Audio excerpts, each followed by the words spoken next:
Good morning, everyone. It's Lisa. I'm in my kitchen. Welcome. It's not even 7 o'clock in the morning, but I am getting ready to feed my sourdough mother, and I figured it would be a good time to come on. So I was lucky enough that my friend shared this mother with me, and this mother is from 1920. Yeah, so it's been fed and passed on and fed and passed on, so I feel like I'm holding a piece of history in my hand. Isn't that so cool? So it's super easy. Every day it needs a quarter cup of flour and a quarter cup of water, or you can add up to a cup of water and a cup of flour a day depending on how fast you want it to grow.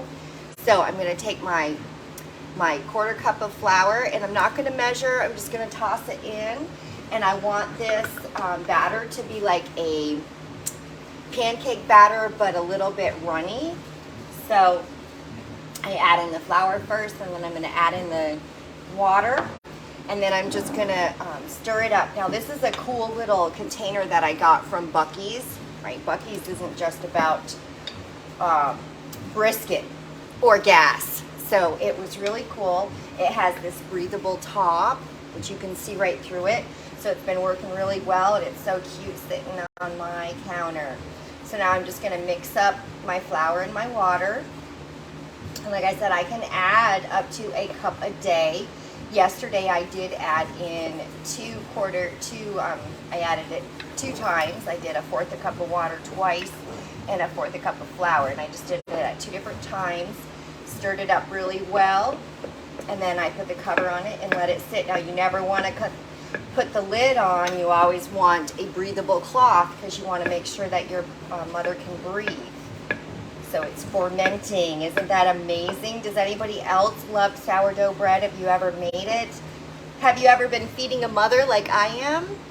It's kind of cool, right?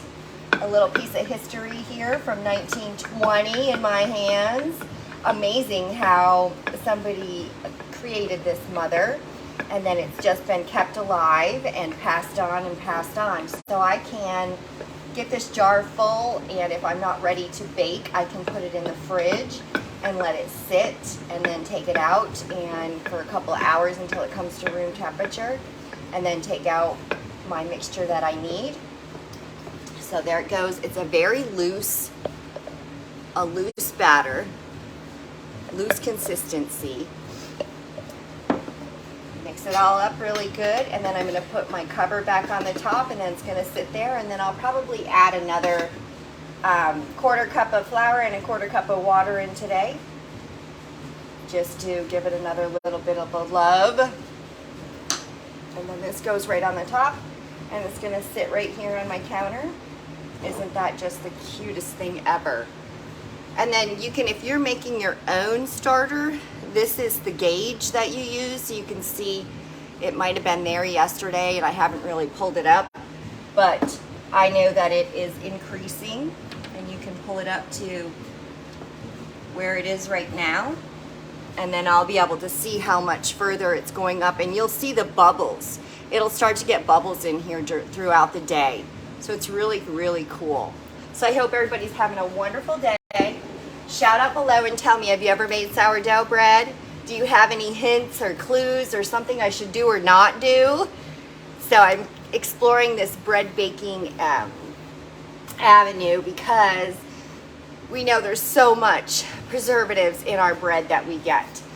So I did make some sandwich bread the other day, and I still have some of that left, and that was super good and easy. Basically mix together the ingredients, throw it in a pan or in a glass dish.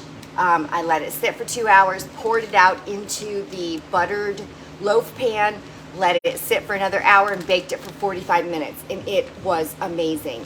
I'll have to post that recipe in this video. So thanks everyone for watching. I hope you have a fabulous day. Enjoy your Wednesday. What are you cooking today?